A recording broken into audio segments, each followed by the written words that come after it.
Good afternoon, and welcome to the latest webinar from the ABA section of Civil Rights and Social Justice and the ABA Commission on Hispanic Legal Rights and Responsibilities. We are thrilled to bring you today's program entitled Census 2020, What Lawyers with Inquiring Clients Should Know About Confidentiality and Other Issues. I'll begin today with a few housekeeping items. This program is offering 1.5 hours of general CLE credit. In order to obtain this credit, you must have attended the webinar for the full duration, and you must submit the CLE verification code via Qualtrics survey. This code will be announced several times during the program. At the end of the webinar, the evaluation survey will be circulated via the chat feature and via email to all registrants. Also worth mentioning is the setup of our new webinar platform. As an attendee, you should see the below control panel, including audio options, chat, raise hand, and Q&A. For the purposes of this webinar, we ask that you submit all questions through the Q&A, and the panelists will answer them at the end of the program. If you do not see these controls, please make sure you tap your screen and move your mouse. If you have any questions or concerns, please respond directly to any of your confirmation or reminder emails, and I will respond in a timely manner. And with that, I'll open it up to the panelists to begin their discussion. Thank you. Thank you. And welcome everyone to this important webinar about Census 2020. Our goal today is to provide you with information about the census and to provide you with further information about some of the legal requirements that surround the census to enable you to answer any questions that may come up from your clients, from your neighbors and friends, or from family members. We expect in this census, particularly because of the attention the issue has received so far, that folks may have questions as they receive the first communications from the Census Bureau, directing them to go online and fill out the survey on behalf of their household. We expect that lawyers may be among the first people to receive some of these questions, whether from clients, regardless of the practice area in which you serve, from neighbors and family members as well. We're fortunate today to have a distinguished panel of what I would call census nerds. One of us is a full-time professional census nerd, and two of us are more sideline census nerds. But we know a great deal about the census and we're prepared to answer your questions. Before I turn it over to our first presenter, I do want to point out some of the initial challenges we face in this census year. It's first of all appropriate that we're meeting this week because this week is the week when the first set of letters or postcards will go out across the country directing folks to go online and fill out the census survey on behalf of their household. Census Day is actually April 1st of 2020. We face a number of challenges this year in particular. First, I'll point out that every other census, and this is one of them, coincides with a presidential election, which means in the midst of all of the politicking going on in the primary season and moving into the general election campaign, we'll have important census activities occurring, and households will be asked to participate in the census by filling out the questionnaire on behalf of their household. We can expect in this controversial presidential election year that politics may intrude on some of what occurs with respect to the census. Second, in Census 2020, we have perhaps the highest level of awareness prior to the census beginning of any census in the past.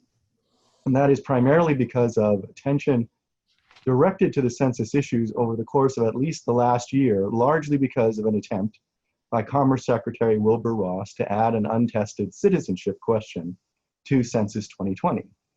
It's important to note, and we'll repeat it throughout, there is now no citizenship question on Census 2020. The Supreme Court majority concluded that Commerce Secretary Ross had not provided a sufficient public rationale for including the question.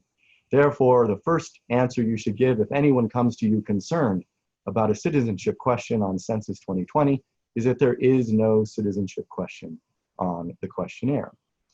This attention from the inclusion or potential inclusion of a citizenship question has certainly raised awareness of Census 2020 to a perhaps unprecedented level this early in the census year, but it also means that some of that attention has focused on potential fears, trepidations, concerns about participating. I would say the third challenge I'll identify before introducing our first speaker is that this is the first time that we will have a majority digital census in our entire history. That means the Census Bureau expects the vast majority of households to fill out their questionnaire online.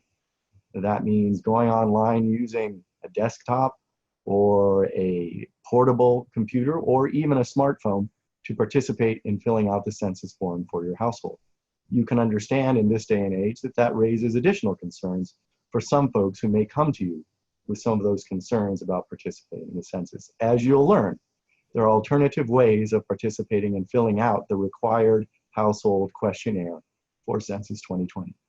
With that introduction of those three initial concerns, I want to turn it over to the professional full-time census nerd with us, someone we're very pleased that in this very busy time has taken this hour and a half to appear with us on this webinar. He is the Associate Director of Operations at the Census Bureau, so you can understand this is both the most exciting time of the decade for him, but perhaps a particularly nerve-wracking time of the decade as well. But we're very pleased to have with us the Associate Director of Operations at the Bureau, Tim Olson. Tim will go over with us some of the basics of what you will see in Census 2020 as the months go by. Tim. Tom, thank you so much. You're right. This is kind of a busy time right now for us, and but I'm honored to be here with all of you and everybody who's listening in as participants. So I'm going to switch over to my slide. Make sure I can find it here. Yes. Okay, thank you. So a little technical difficulty here. As I begin my portion, I've been asked to share what the CLE code is for this session. So if you're listening in and you want to jot this down, it is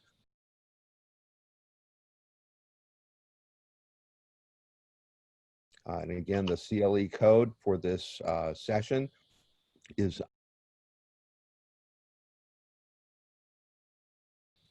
so. In my very short, brief remarks, I just want to share with you what I think many of you already know is how important the census is, and the fact that the numbers that come out of the census will literally affect everybody in this nation for the next decade. It certainly affects how we are represented in the U.S. Congress. I will also add that it will affect the makeup of the Electoral College, which will, in effect, elect our president in the 2024 and the 2028 presidential election, which is certainly a big deal. Also, it will affect the redistricting within each state for their, not only their state legislative districts, but also oftentimes large cities, counties, etc., school district, legislative districts, etc., will be affected by the numbers. So it affects how we are represented literally for a decade. Secondly, and this is what gets the heartstrings of regular folks, the numbers coming out of the census determine the allocation of hundreds of billions of dollars in federal funds every year. A census estimate of the value of that per year is $675 billion. There's other very credible estimates that say it can be as high as $1.5 trillion every single year. Whatever the number is, I just know it's a lot of money. And the monies, the federal funds based on the census data are allocated for school funding, healthcare programs, Medicaid, transportation, job creation, senior services, and many, many other basic things that all of us rely upon in the course of our lives. So when you think about representation and you think about resources, I think and I believe that participating in this census in 2020, it may be the most important thing any person will do for the next decade. There's a lot of challenges in achieving an accurate count, and yet, and this is my fourth census, the message is still pretty incredibly simple. The census is important. Particularly this census, it's very easy to participate, and an incredibly important message for everybody listening to this is that the census is safe. Title 13 of the United States Code mandates the confidentiality of all individual census responses for 72 years. This confidentiality provision of Title 13, it has consistently been upheld in the courts. When it comes to the Patriot Act, post 9/11, even with that particular act, Title 13 was deemed to be sacred, and any of the personal information within the census records could not be shared, even in light of the Patriot Act. So other folks can probably talk more in detail from the legal angle, but I can tell you from the Census Bureau and the legal side of how we operate, individual responses cannot be shared with any other entity outside of the Bureau. That includes immigration authorities, that includes FBI, IRS, local code enforcement, business associations. That individual data cannot be shared or revealed. Let me go into the easy part of the census. As Tom mentioned, literally in 2 days from today's date, and right now it is May 10th, 2020. So starting March 10th, 2020, get my month right, in 2 days on the 12th, we will begin mailing and hand delivering invitations to every household in the nation to self-respond to the census.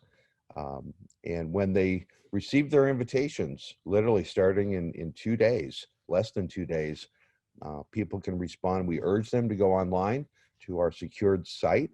It's available 24/7, not only in English, but also 12 non-English languages for people to respond. They can also call our toll-free phone numbers. And these are similar to the online response in that their live operators are available to take the interview in English and also the 12 non-English languages. Subsequently, starting in the early part of April,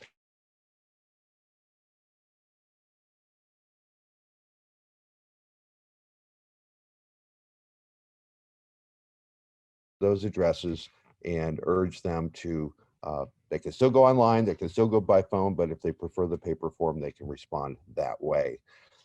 We are expecting approximately 60.5% of US households will self-respond sometime before the end of April.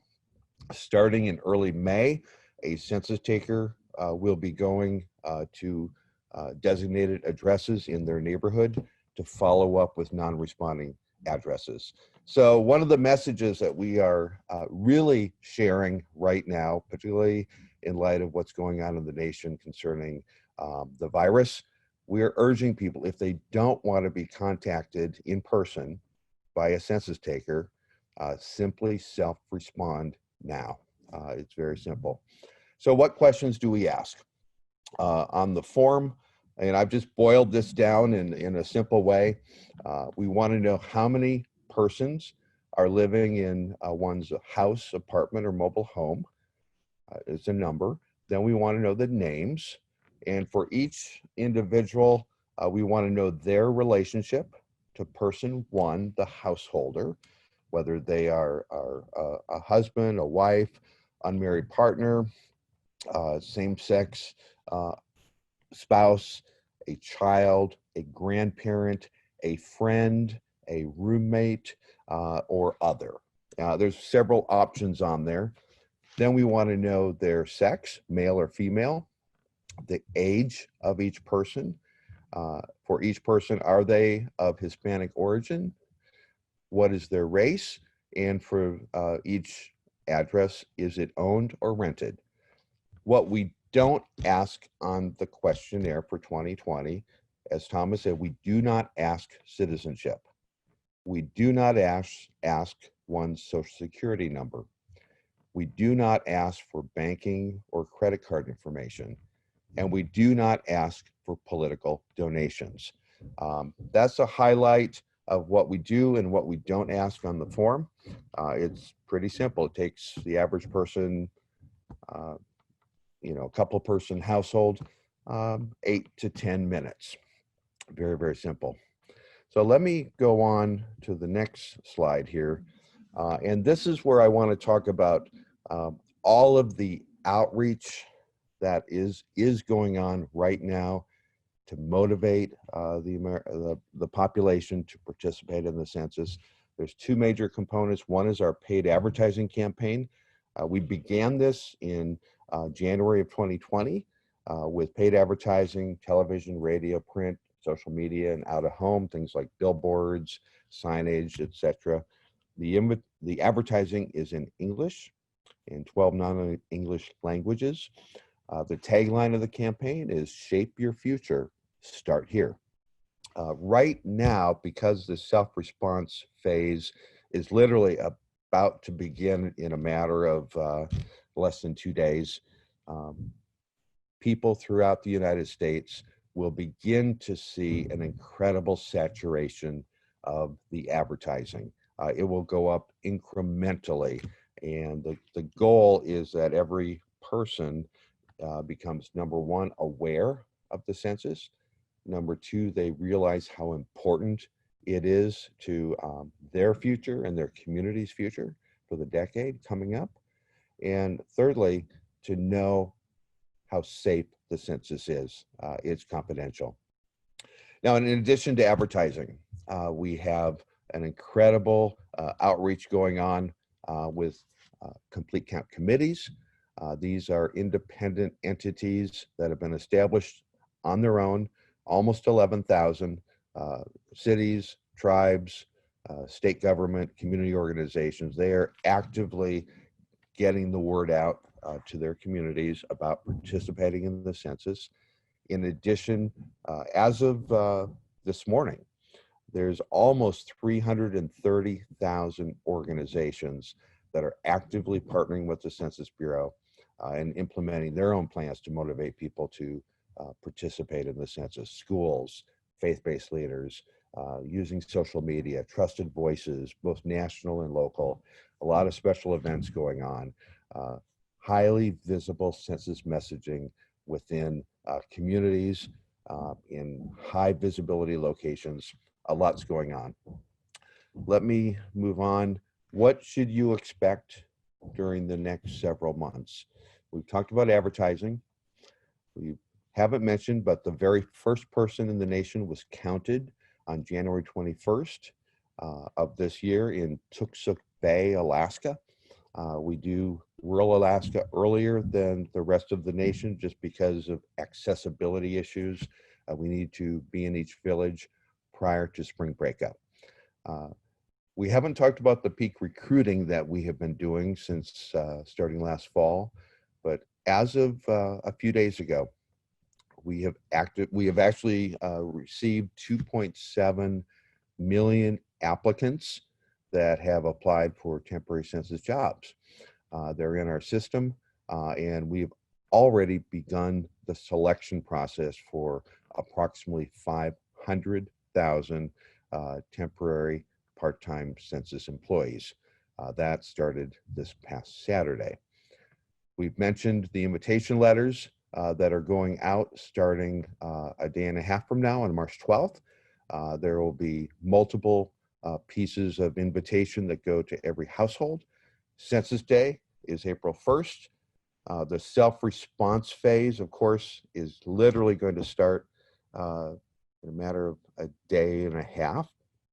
You can watch online and see the level of self-response at every geographic level in the country starting March 20th, from the national self-response rate down to the census tract level, about 4,000 persons in each tract.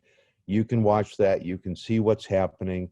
You can see areas that are having high self-response and areas that are having low self-response. Wherever you live, look to see how your self-response in your neighborhood's going. If it's doing great, give an applause to your neighbors and say, we're doing great, let's even do better. If you're living in a neighborhood where self-response is kind of low, do what you can. Go on your different social media platforms, urge your neighbors Let's get it done, folks. Let's get it done. Let's self-respond to the census so nobody has to come knocking on our door. The next thing you will see publicly is this huge non-response follow-up operation that starts, generally it starts in early May. We'll complete that by mid-July of this year. About 500,000 temporary workers will be in the neighborhoods contacting households that have not self-responded. During that time, it's the largest peacetime mobilization anywhere in the US that occurs during this period. You will see unemployment numbers change. You will see the employed numbers change at a national level. We literally are deploying on the ground almost 500,000 people, and they're federal employees sworn with an oath to protect the confidentiality of everything they see and hear throughout the course of their job. And that oath lasts their entire life, and it's a big deal. By the end of December of this year, we will be ready to release to the president and to the American people the actual national population count of the United States, as well as state level counts. And these, of course, are the numbers that determine how many members of Congress each state will have in the U.S. House of Representatives for the next decade.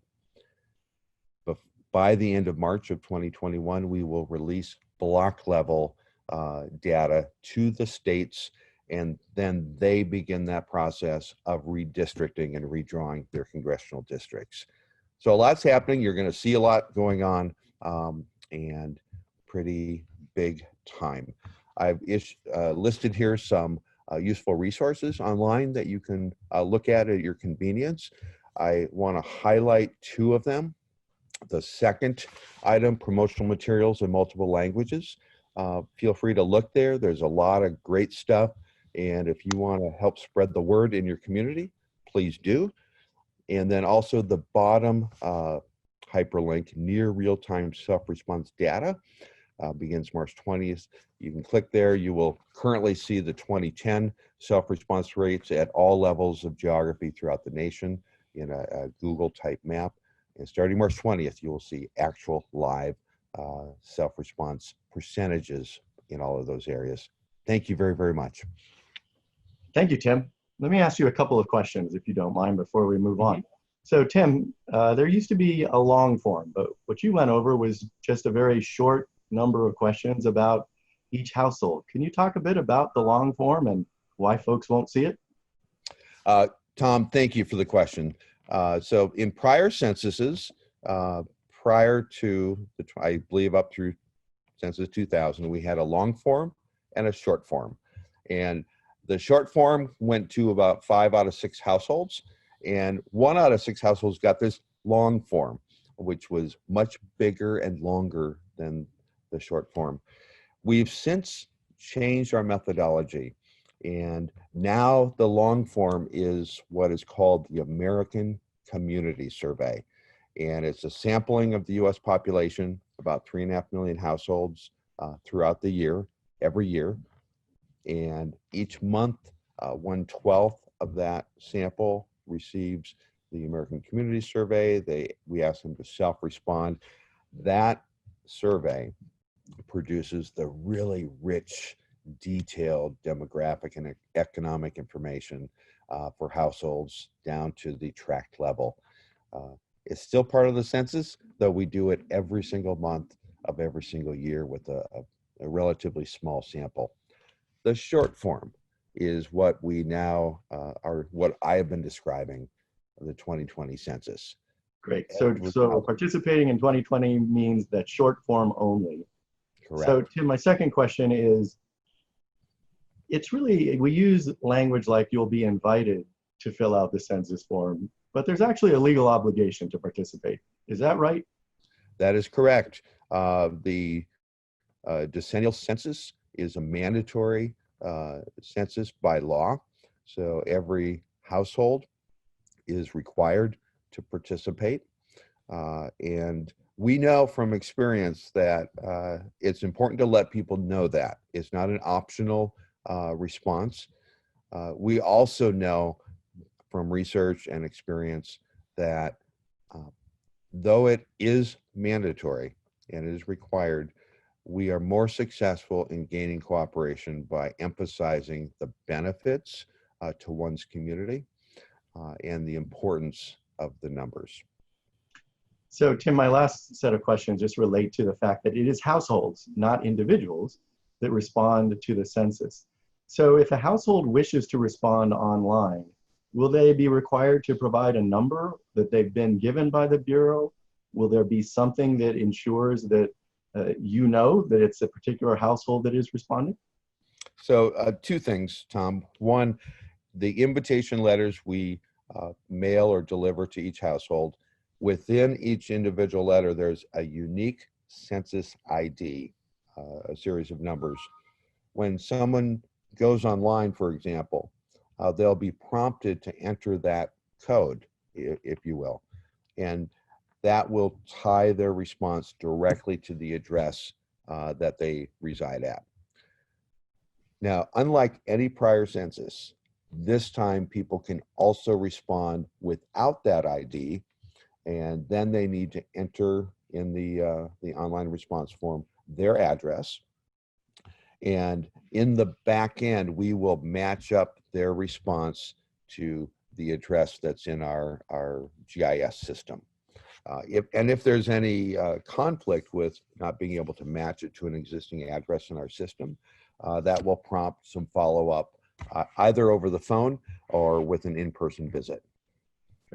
So my last question, Tim, also relates to households. It turns out we learned in 2010 that a significant part of the undercount, because there's always an undercount, related to households responding but leaving certain people out, namely the youngest children from 0 to 4 from their household listing. Could you talk a bit about how important it is to include every person residing in the household as of April 1st?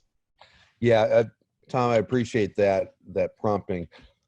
Every census we analyze through a separate vehicle exactly what the undercount is within different population groups and age categories and male and female, etc. There's always an undercount among some groups and there's a slight overcount among other groups.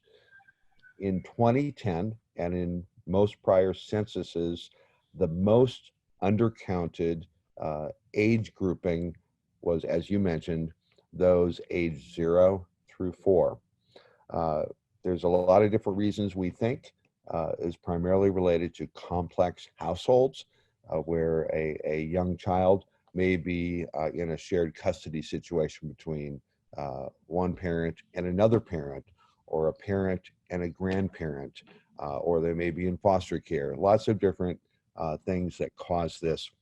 We are urging people in the 2020 census, when they respond to the census, we ask them to include every person who resides at that address. And the rule of thumb is every person who lives or sleeps most of the time at their address should be included on the form. It doesn't matter if it's a related person or an unrelated person. If they live or sleep at one's address, most of the time, that's where they should be counted, including young children. Thank you very much, Tim. We have a number of questions already popping up, but we're going to turn to our second presenter, who is one of my favorite non-Bureau census nerds, extremely knowledgeable about the census. She's been involved for quite some time as a member of the National Advisory Committee of the Census Bureau on Racial, Ethnic, and Other Populations, and is as knowledgeable as an outsider can probably be. And she will go over some of the messaging about the census and some of the most appropriate concerns that you may hear from clients and others about the census. My great pleasure to now turn to the Director of Voting and Census Programs at Asian Americans Advancing Justice, AAJC, Terry Al-Minnis. Terry.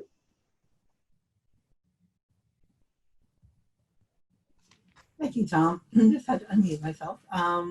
Thank you very much for that introduction. Thank you to everybody for being here, and thank you for including me. I am going to go over some of the information that has been shared that can help people understand where the average person is with respect to the 2020 census.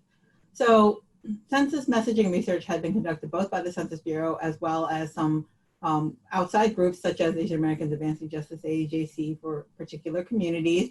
And I think that it was pretty clear that across the board that a number of points were pretty consistent, regardless of which community was being tested and who the testing party was.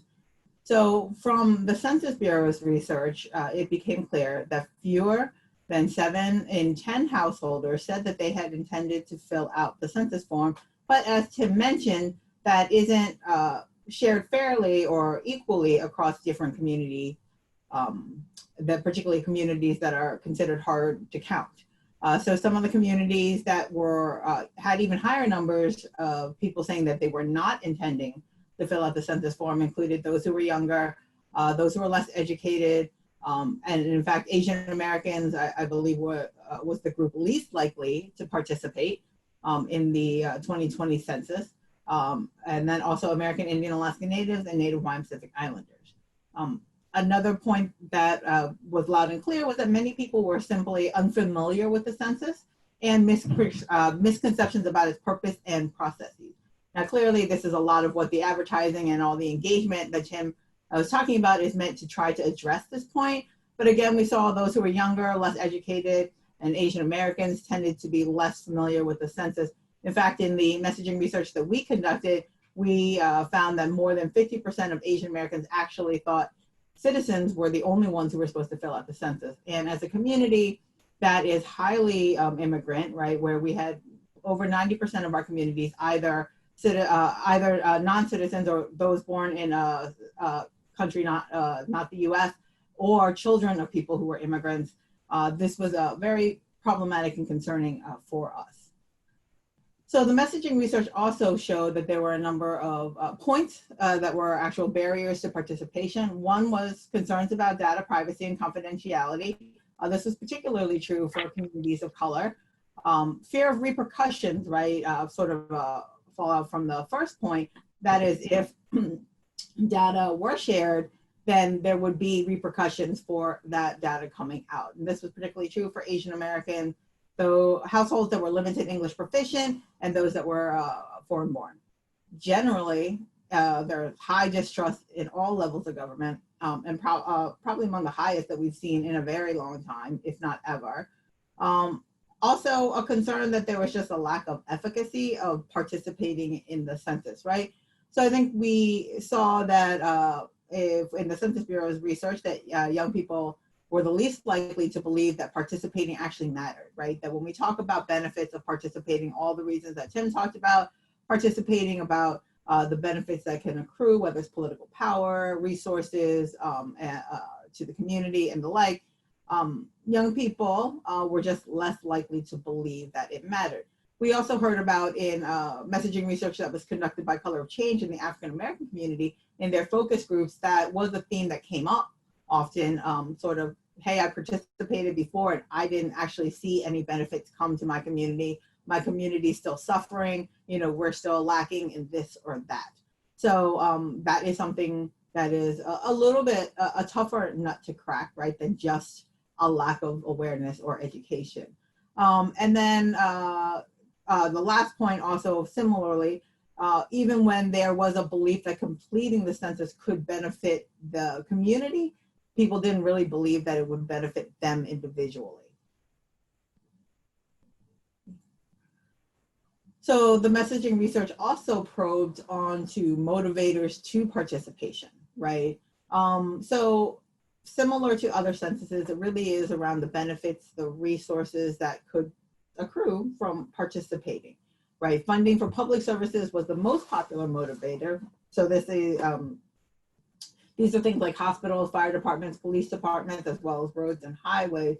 Interesting to note, civil rights enforcement was actually was the second most important to those being in the messaging research done by the Census Bureau. Community-oriented motivators were most popular with younger people, communities of color, limited English proficient persons, and those who were less educated. One thing I think that is also important to note, certainly from the message research that we did, was that the positive and messaging of motivators were more effective than, say, more negative messaging. So that was something that I think also was borne out through the different research. So some of the key takeaways for census messaging is that there is a need to raise awareness of the 2020 census and how it works, going along with the advertisement that's currently happening. I think also everything that we can do individually to help people understand that the census is coming, that it's important to participate, how it works, and why we should all participate is important. But also equally important is really helping people address their concerns with respect to confidentiality and the distrust in government. We also need to be aware that when we're messaging about the legal protections, as Tim has shared with us, it's also important to tie that in with the benefits so that people both understand that even perhaps there might be some distrust in the government, perhaps there's concern about confidentiality, and here are the reasons why census data are so protected, and also why they're so critical, and why it's important that in individuals, participate so that their community, their family are fairly counted, and that their community is accurately reflected and gets their fair share of resources. One thing that was interesting to note across some of the messaging research that we conducted was that there generally was a preference for paper form and the online option. Now, we don't know, maybe because of the current situation we find ourselves, people might be more inclined to participate over the phone, right? So you're avoiding the contact of somebody coming to your door, even if you don't have access to broadband in the same way as others might. So it'll be interesting to see if, the messaging could switch to a little bit of a stronger push around the phone option, even though we knew that generally people previously weren't as keen to participate using the phone. I think it's interesting to know too that the phone, of course, also provides additional language support that actually wouldn't even be achieved through the paper form.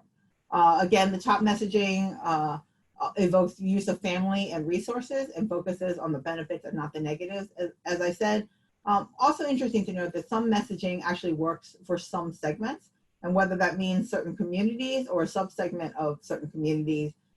Here are some messaging that works for some, but not all. Resistance as a message, right? Conversations around the citizenship question and concerns about what impact that has on particularly immigrant communities, communities of color.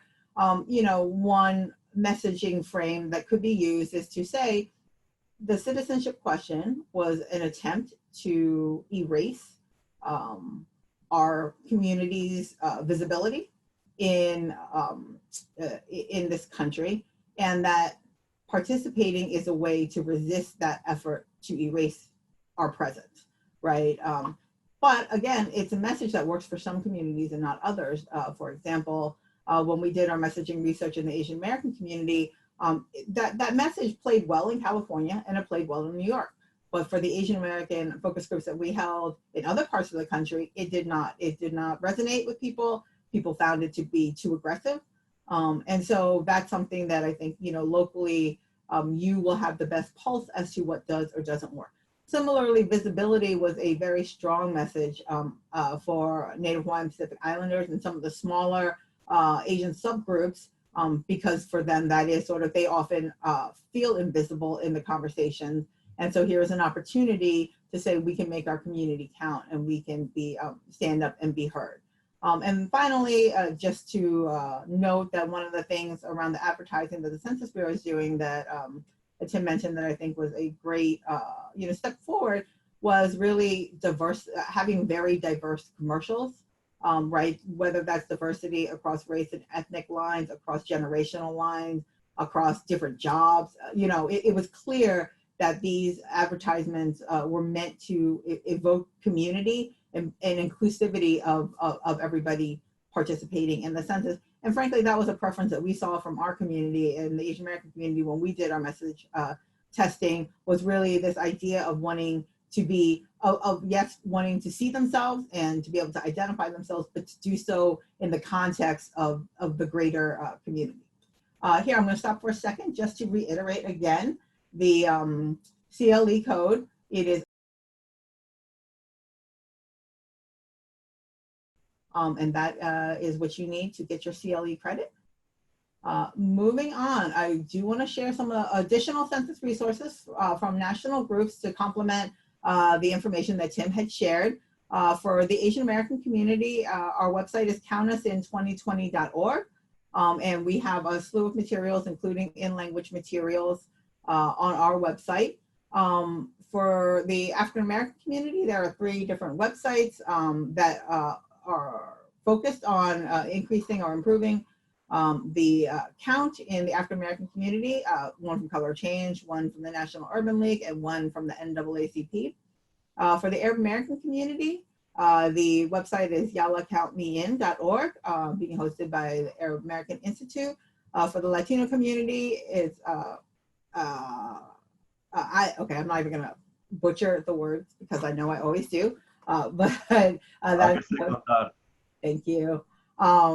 That is being hosted by Naleo, and Native American community also has 3 websites that are being hosted by the National Congress of American Indians, Native American Rights Fund, the National Urban Indian Coalition. And finally, we have a Native Hawaiian Pacific Islander site attached to our site, countusin2020.org/NHPI, that's being hosted by EPIC, Empowering Pacific Islander Communities. There's also a sort of umbrella census resource, if you will, censuscounts.org. It's a campaign from the Leadership Conference on Civil and Human Rights. Not only will it link to the resources that I shared in the previous slide, but there are also resources from the business community, disability community, immigrant community, faith-based families with young children, the LGBTQ community, and more. So that is sort of a comprehensive resource hub. Just wanted to quickly show the available translations, materials that we'll have in these languages. It is rather not comprehensive, because there are a lot more that we could be doing, but we are very proud to be able to share fact sheets and the like in these languages. And then finally, I did want to note addressing the concerns that have been raised both by speakers as well as some of you all through the questions, an acknowledgement, right, that people are scared, are concerned, and have questions about the census. So there are 4 census hotlines that have been stood up. One by the Arab American Institute that is providing support in both English and Arabic. We also are hosting a hotline that is covering 8 Asian languages plus English. The Lawyers Committee for Civil Rights under law has a census protection hotline, and Laleo is hosting one in Spanish. So the idea with the hotlines, of course, is that they will run through July 2020, the end of NRFU, as Tim mentioned.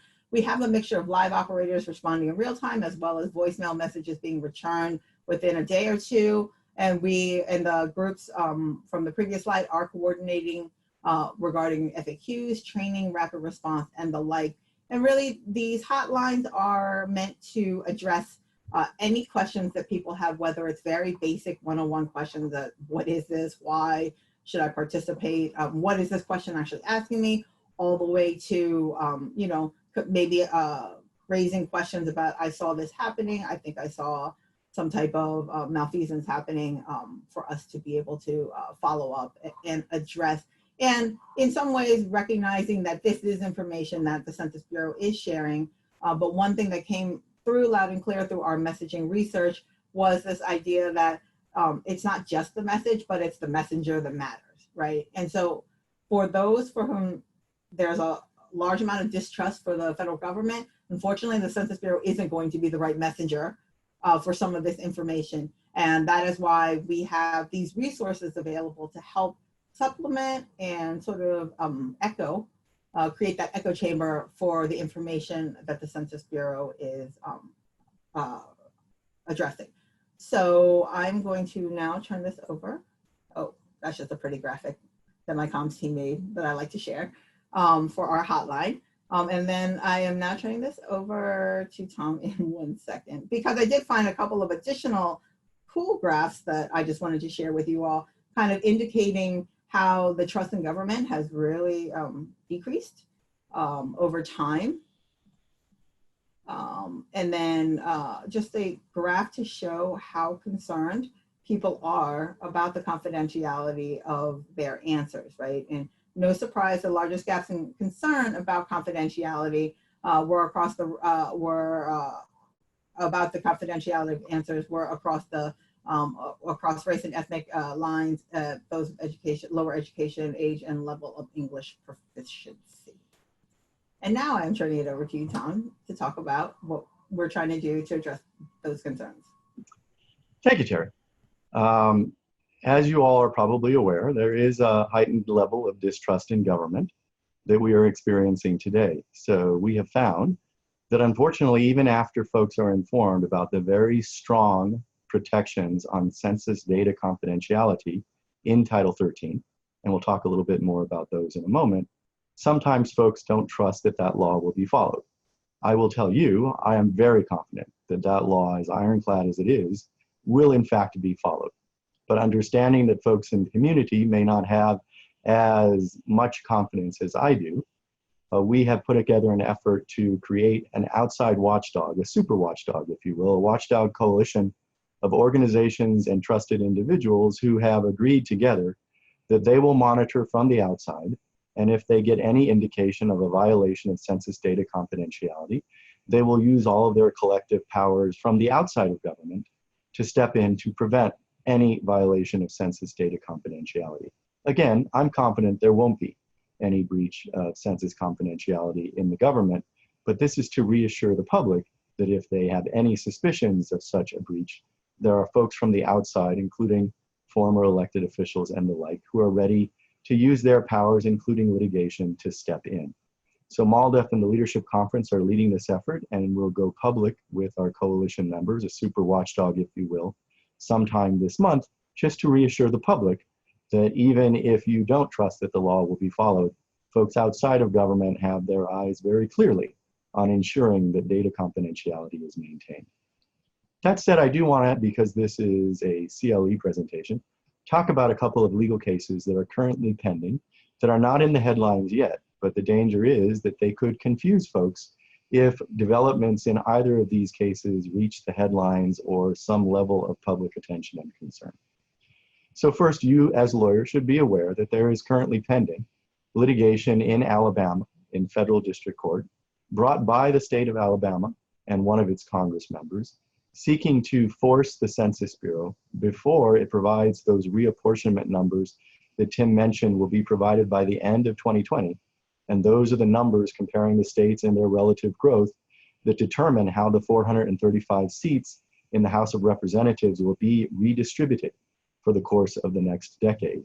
But Alabama contends that the Bureau is required, after it completes its count through the census questionnaire, to then subtract from each state's population an estimate of the undocumented immigrant population and subtract that population before determining how the 435 seats in the House of Representatives will be distributed. That case is currently pending. It is being opposed by the administration, and a number of organizations, including MALDEF on behalf of individuals and organizations, have intervened to join in defending against the state of Alabama's contention. I'm confident that we will prevail and that every person will be included in the apportionment count. The danger, as I'm sure you all understand, is that this issue, if it becomes more publicly aware, the public becomes more aware of it, may lead some people to reach incorrect conclusions about the census. So let me bottom line it. Every person in every household, regardless of citizenship, regardless of immigration status, is to be counted in Census 2020. Not only do they have the right to be counted, they have the obligation to be counted. And the Bureau does not collect through Census 2020 questionnaire, as you've heard, information about citizenship or immigration status. Moreover, all of the information about names, relationships, and address cannot be shared as a result of Title 13's ironclad protections with anyone for 72 years. All the Bureau can do is collect the data, collate it, and produce the statistical information that it is expected to produce about the population of our country. Indeed, the Census Bureau goes beyond that and is right now working out a differential privacy protocol to ensure that no one can look at aggregate statistical data and accurately determine the specific characteristics of any individual household. They're doing that because they believe that is their obligation under Title 13. The second case you should be aware of, again, not much in the headlines, but could end up there and could confuse some folks who ask you about Census 2020 about who should be counted. And that is a case that MALDEF and Asian Americans Advancing Justice, AAJC, my organization and Terry's organization, have brought against the federal government as a result of an executive order directing the Census Bureau to collect administrative records from state and federal government to put together a database of citizenship on the population in the United States. Now, that is not a part of Census 2020, but it is being conducted by the Census Bureau.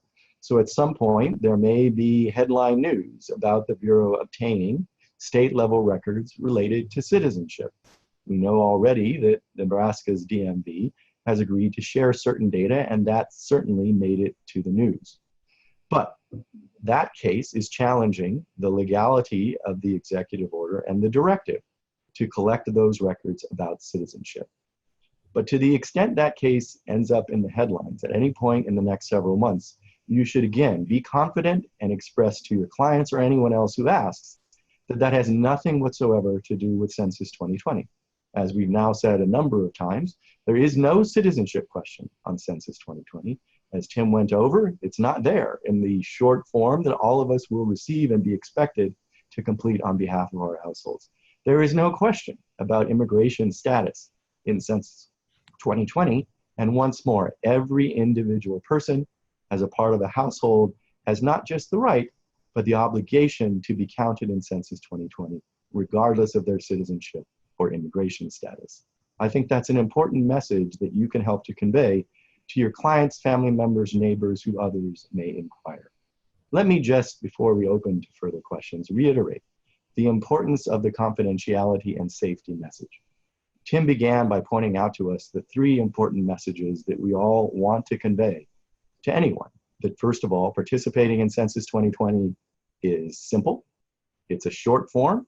You have all of this information readily available to you at your fingertips that you can provide in any of three ways, as Tim pointed out, online, by phone, or if you wait long enough, by a paper questionnaire.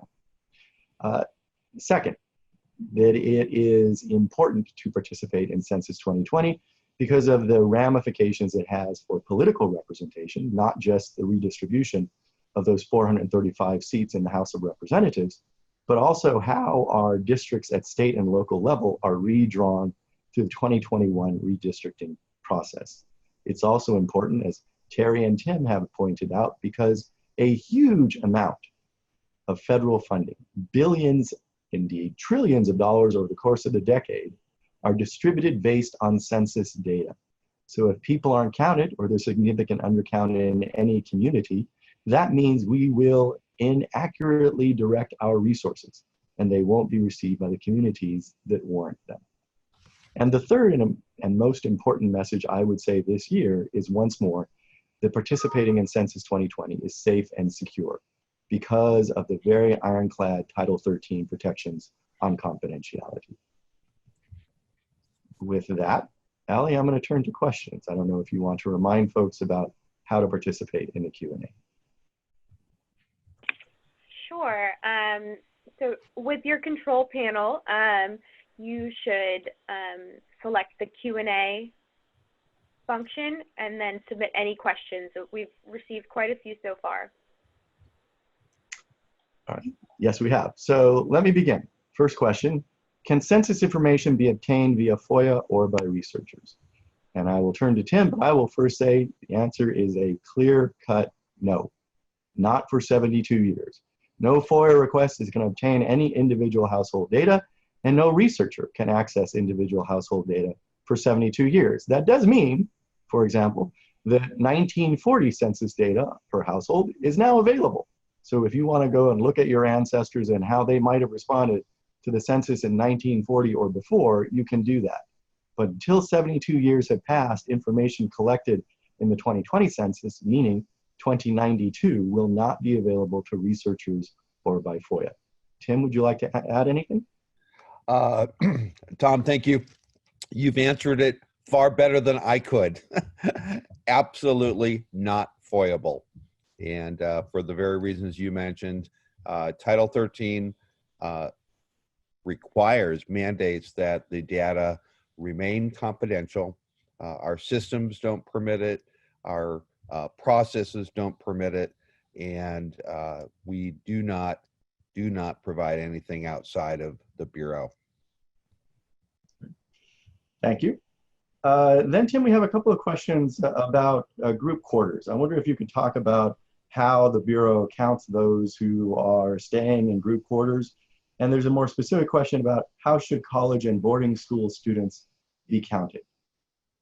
Yeah, a great question. So earlier I had focused on addresses, regular housing unit addresses, but there's a whole universe of what we call group quarters, places where people live or stay most of the time, that dormitories, prisons, jails, nursing homes, a lot of varieties of these group homes.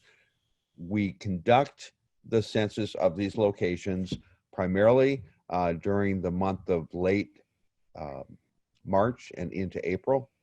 We send census takers to each location, and the process of counting folks in these locations is different options. People can do an e-response with us, where they'll provide an administrative file that we are able to upload into our system on behalf of their residents, or they can have us literally come into the facility and do face-to-face interviews with the residents, or, and this is probably the more common way that group quarters will work with us, we will drop off blank questionnaires with envelopes.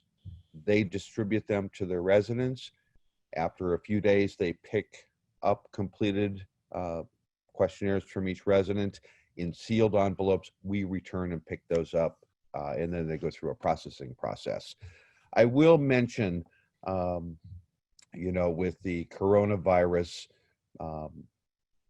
occurring in various locations throughout the United States right now, we are actively seeking out with group quarters facilities throughout the nation, particularly in targeted high impact areas, urging them to reconsider how we collect the information from them, and suggesting to them and seeking a concurrence that they would consider an e-response.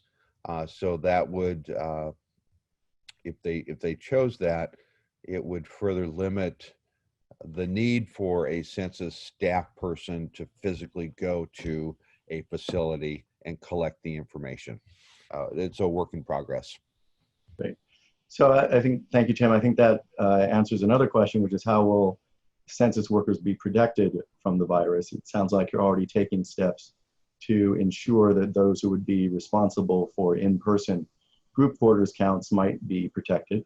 And I think it's important to emphasize, as you said earlier, the easiest way for anyone who's concerned about someone coming to their door, a census taker, at any point, is to respond online or by phone, or to submit the paper questionnaire well in advance of when census takers go out into the community. That's the best way, whether the fear is based on the virus or is based on someone pretending to be a census taker who's not really a census taker. But I wonder, Tim, if you could talk a bit about how to verify, if someone does come to your door, that they are in fact an official census taker. Yeah, so every census taker that will be visiting households or group quarters, they will have a badge with them It will actually look like this. It'll be horizontal, not vertical, and it'll have their photo. They'll have some census literature with them. They'll have a census bag with them, and they are required upon beginning any conversation with the respondent to identify themselves as a census employee, show their badge, and provide a brief sheet of paper to each respondent describing why they're there and the legal basis for that. So we know that every census there are sometimes nefarious activities that occur in various localities. We are urging people just to be very aware if they think they are being scammed, if they think there is somebody who's a fake and not a real census employee.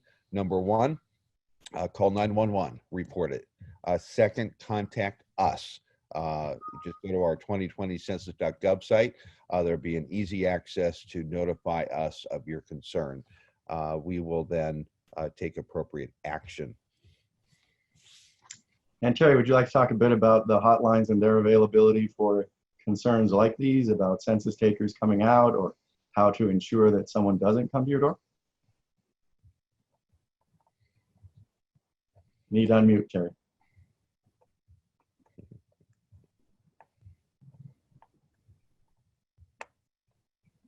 Okay, there we go. Thank you. Thank you for the question, and thank you for letting me know that I was still muted. Yeah, so the census hotlines, the numbers that were shared previously are up and running now, are available to take questions in language, English, and can address these issues, concerns about people coming to the door, perhaps concerns about, if a raid is going on, or, they think that people are maybe trying to scam people for information. We have certainly heard about incidences in the field where people have gone around purporting to be census takers and collecting information. I think the points that Tim had made earlier with respect to what is and as important what's not on the census form is something that's helpful for people to understand. So again, no social security numbers, no bank account numbers, a lot of the data points that identity thieves usually would look for are things that are not being asked on the census form. So the hotlines are available not just for folks in the field, but if you are talking to a client and you have some questions, please do feel free to call the hotlines to get some clarification, as well as looking at the vast amount of resources out there on all these types of topics. Great, thank you. So Tim, we have a question about an individual this fall claiming to be a census taker. Could you talk a bit about what the census may have been doing out in the field to prepare for Census 2020? Yeah, thanks, Tom. So in the late summer and early fall of 2019, we deployed about 32,000 or so temporary census employees. They were updating our addresses and our mapping in local areas where we needed to make sure the list was accurate before we do the mail out, which is obviously occurring in a few days. The other thing that, and I just mentioned this, we conduct literally dozens of surveys throughout the nation every month of every year. Some are by in-person household visits, such as the American Community Survey, Current Population Survey, National Crime Victimization Survey, American Housing Survey, and so forth, as well as through the mail. These surveys are very important. They're very small sample sizes when you compare them to the whole nation's population, but there will be people that will be in these various surveys, even while we're conducting the 2020 census. And what I would encourage people to do if they receive something that is from the Census Bureau, or they think it is, but it's not what they're hearing about in the advertising and the various promotional materials about the 2020, simply go to our website, census.gov, www.census.gov. There's a tab on the main page for respondents, people that are in our surveys, and they can double check to see if it's legitimate. Thank you, Tim. And I failed to answer a separate question. You talked a bit about that a child who is in a college dormitory would be counted there and not at home. But could you talk a bit about how kids in foster care will be counted? Are they included in the households where they're being fostered? Absolutely. If a child in foster care is living or sleeping most of the time with a foster family, that's where they should be counted. And that would be the relationship that they would list on the form for that household. Correct. Correct. I mean, when you complete what I'll call the roster on the form for your household, there's each person other than yourself filling out the form. You indicate how they're connected to you, how they're related to you, and a foster child is one of those options that somebody could select. Great. So it's there ready for them.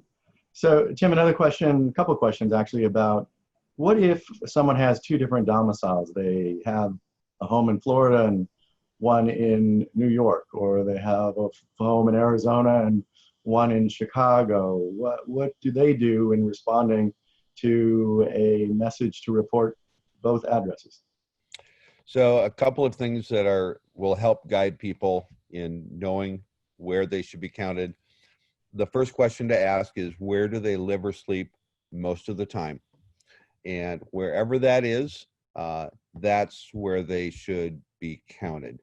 The second thing is, if somebody, let's say, literally lives 6 months out of the year at one address and 6 months of the year at a different address, it was literally equal, then you would just use the census reference day, April 1st, to break the tie and to be counted at that address.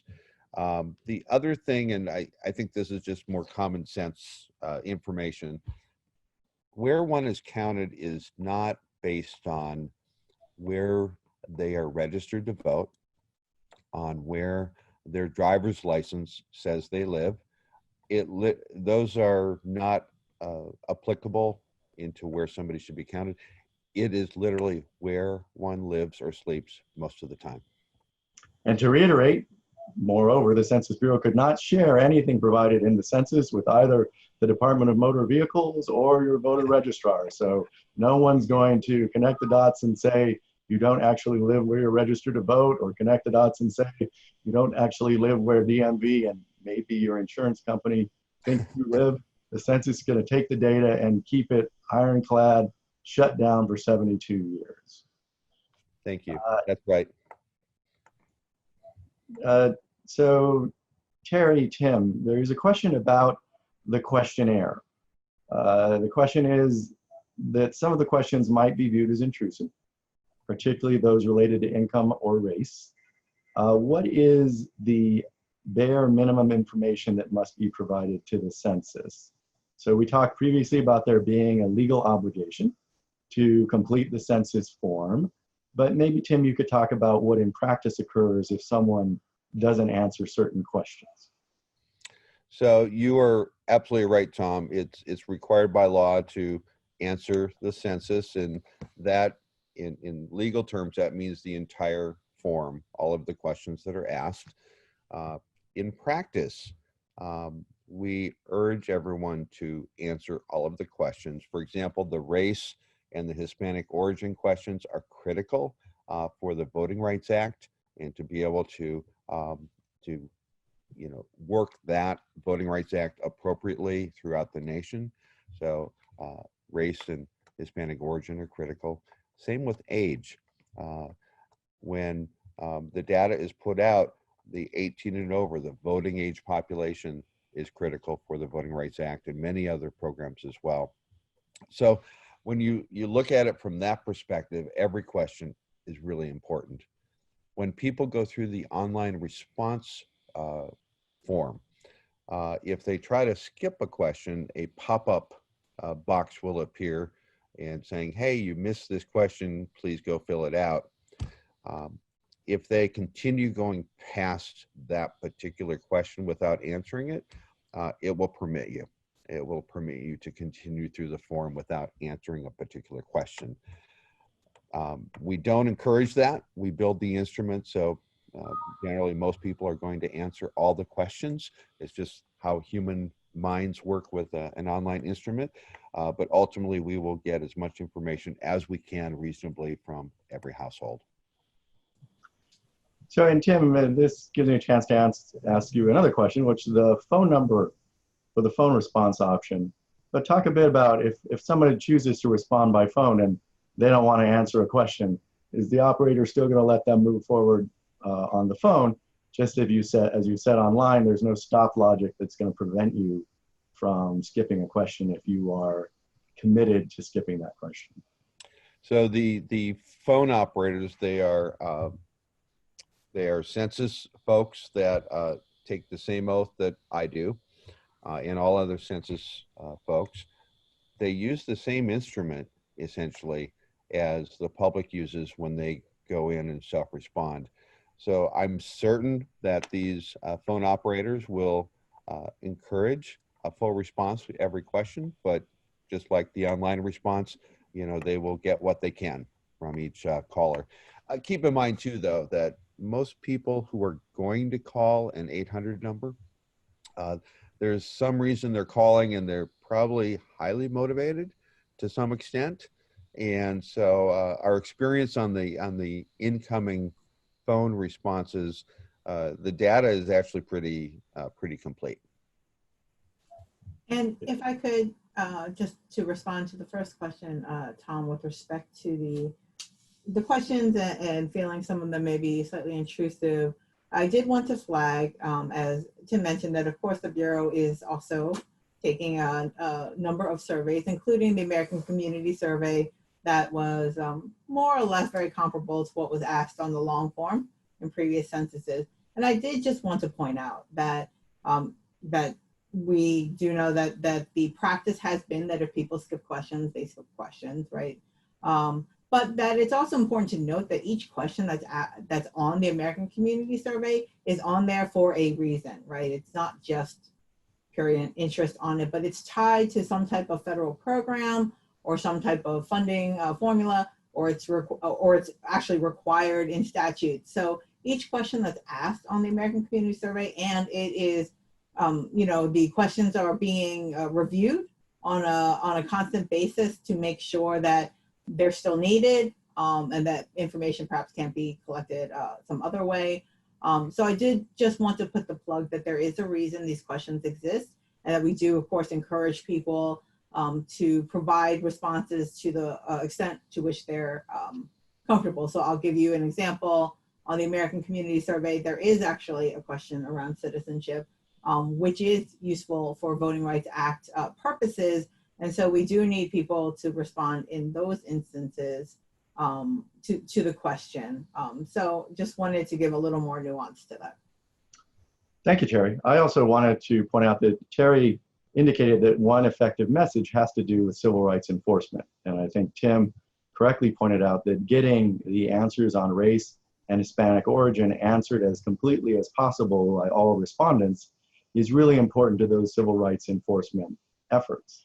We need to know where populations are concentrated in order to ensure that the resources are directed toward ensuring compliance with the Voting Rights Act, with laws against employment discrimination, against housing discrimination, against government discrimination of all kinds.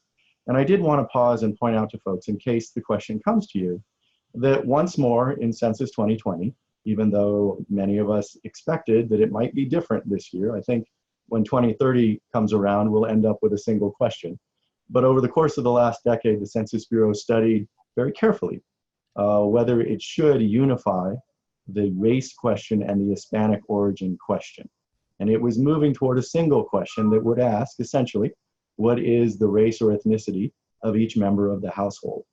However, it has been directed to revert to what was used in every census previously, which is two different questions. So everyone will be asked first, is each individual in the household of Hispanic origin, yes or no? and then asked to provide some more specific information about that Hispanic origin. And then there will be a separate question about the race of each individual member of the household. And those race answers will descend based on the size in the population. And there will be another response, and there will also be a request for additional information about the specifics of the person's racial background. But once again, Census 2020 will have two questions about race and Hispanic origin first, and then race. One day, I believe we will get to a point where it will be just one question. But in case you get asked by clients or others, in Census 2020, we once more are reverting to having to answer both questions. And please answer both questions for each member of the household. So I think that this is an interesting question, Tim. Will anybody be given a sticker or other identifier essentially saying, I think we're coming out of elections, Super Tuesday in California and other places, we all got the lovely I voted stickers to wear proudly on the day that we voted, whether that was beforehand or on Tuesday. But is the census going to give us a sticker that says we've complied with our obligation to fill out the questionnaire? Well, actually, I love the question, but you know, the way we're collecting the data is primarily online or over the phone. And so I think in those instances, it would be hard to get a sticker to somebody to proudly wear that they had answered the question. So no, we're not providing that. And I think it's also important to note that some folks might want to not have known their participation in the census, though they should comply with their legal obligation to do so. And that may be because there may be nefarious folks who will try to convince certain households that they shouldn't be counted. Either they will say only citizens should be counted, or they'll say only people who are over a certain age should be counted. That's all false information, misinformation. Every household has the obligation and the opportunity to participate in Census 2020 by including every member of the household from the youngest to the oldest, regardless of status, regardless of citizenship. So important once again to reiterate that message. You can do so and have an obligation to do so with confidence in the safety and confidentiality of your responses. So Terry, I'm going to start with you. We have the question, will the Census Bureau's ads clarify that there is not a citizenship question?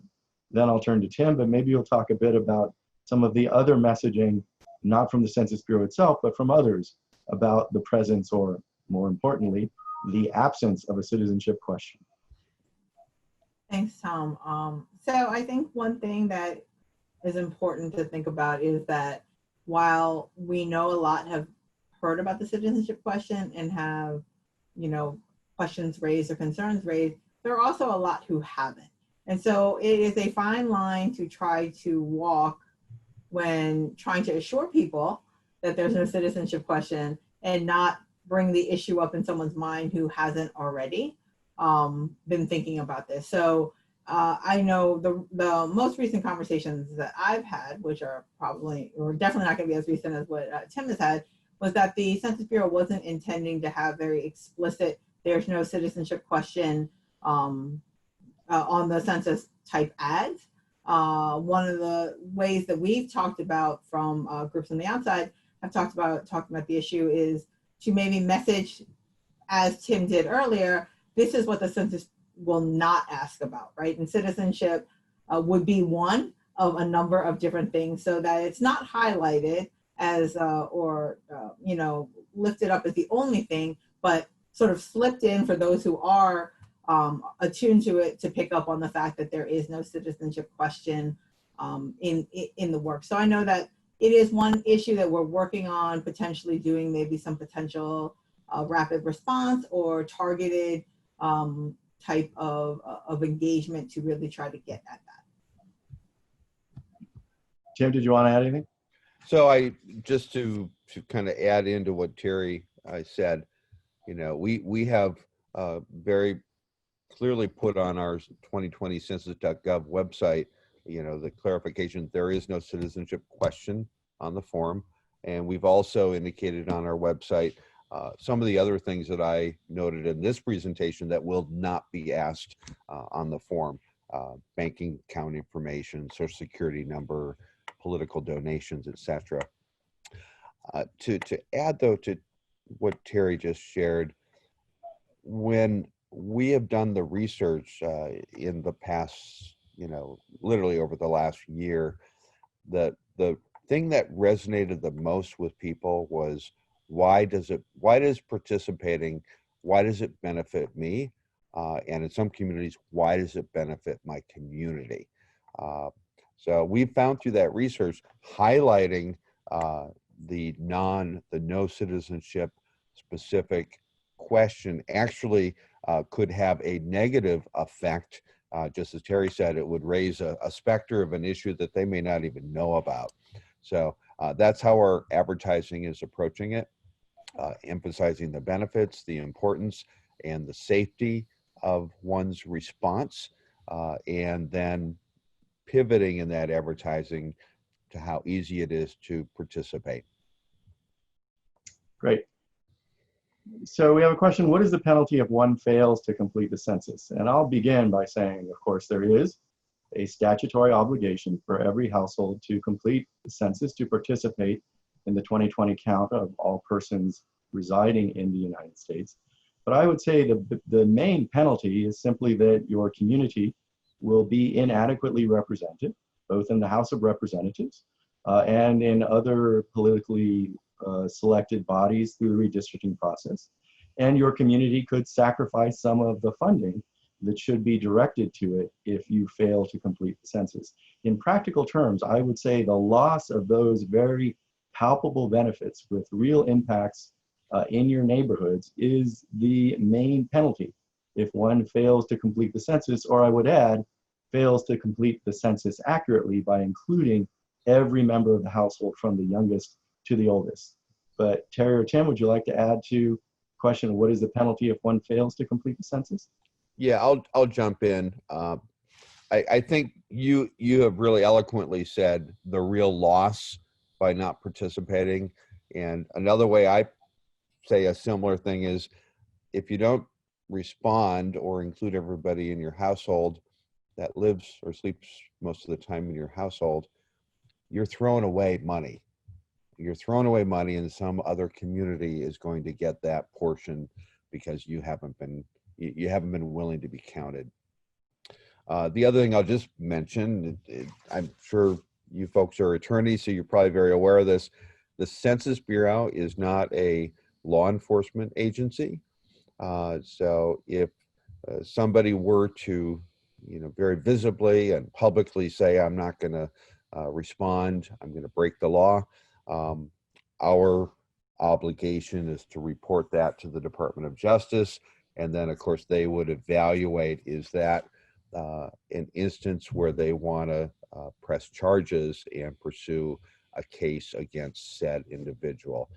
Our experience has been that is not really a helpful way to gain cooperation of the American people by asking justice to prosecute and so forth. So that's why we emphasize the benefits and we emphasize the importance of participating. And Tom, I like the way you,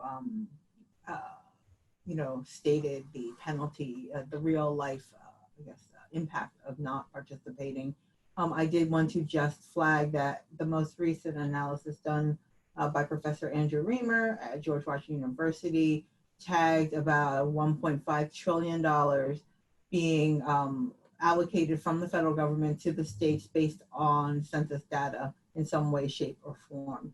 So when you count that up over 10 years, recognizing that amount is going to increase on an annual basis, then you really start to get a sense of the penalty or the impact of not participating. And I would just flag that Professor Andrew Reamer also has some information based on a state-by-state basis. So if people were interested in understanding exactly how much their state might be getting across some different programs, federal programs, that information is available out there. Thank you. So Tim, there's a question about overcounts. So does the Bureau do anything to ensure that someone doesn't double count by responding for two different households as we talked about previously? Awesome question. So in the back end processing, there's an automatic matching system to see if one household's names and the characteristics of the reported persons is a match or a near match to other households anywhere else in the country. If they are, some indication that this could be a duplicate answer, then that is flagged in the system, and then a human being literally looks at that to determine is it two responses for the same place, or is it in fact two different households. Sometimes that will prompt a phone call from a census employee to the said household asking to get clarification. So we've got some pretty amazing back-end processes. Actually, I would say compared to prior censuses, they're much, much better than they've ever been. And that gives me some hope that populations that in the past have typically been overcounted to some level, particularly non-Hispanic white populations, homeowner populations, I have much more confidence that this census, that overcount will be substantially reduced and will make the playing field much more accurate in terms of accuracy on the whole undercount, overcount situation. Thank you, Tim. And our last question is about cybersecurity. So what protections have been put in place to ensure that data is protected from a breach directed from anywhere in the world at census, confidential census data? So I assume that's coming to me.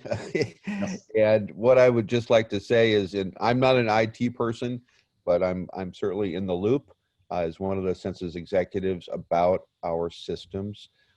Several things to know. One is when people go to our online response instrument, when they hit the send, their data is encrypted while it's moving, and once it arrives, it's also encrypted at rest. The second thing, we have blocks in our system. So one needs to be, a response needs to be emanating from somewhere within the United States. We do not accept URLs from outside of the country. I will say that from a cybersecurity vantage point, this is one thing that myself, I'm not losing sleep over. There are so many firewalls built into our segmented system. There's 24/7 monitoring, both from a IT, automated perspective that will flag and shut down segments of our system if there's an attack, to actually eyes watching 24/7, human eyes managing and monitoring all of these things. So that's one thing that doesn't particularly Great. worry me. Thank you, Tim. I think we're about out of time, but I will take the moderator's prerogative to just close by reiterating a thank you to all of you for joining us and urging you to feel empowered to respond to questions from clients, neighbors, family members about Census 2020. The key messages are that it's important to participate. Indeed, you are legally obligated to do so, but so many important benefits emanate from ensuring that every member of your household is counted. It is simple to participate. You've heard it's a short form for all of us in 2020, and information that you have off the top of your head with respect to those who live with you. And finally, and perhaps most important in this contentious year, that your data, all household data, is protected from being misused and being used for any purpose other than the Census Bureau statistical purposes for 72 years. Finally, I would close by reiterating one more time. Though it got a lot of attention and raised awareness of Census 2020, there is no citizenship question, there is no immigration status question, there's no question about social security number, there's no question about providing your bank information. This is basic information to ensure that our funding from the federal government is distributed appropriately, that political representation is distributed appropriately, and that we can go through the next decade assured that our government is doing best it can to serve all of the people. We provided you with some resources both within the Bureau and outside from nonprofit organizations. And in closing, I want to thank our two panelists, Tim Olson and Terry Alminis, and I want to thank our sponsors, the ABA Section on Civil Rights and Social Justice, and the Commission on Hispanic Legal Rights and Responsibilities. Thank you all.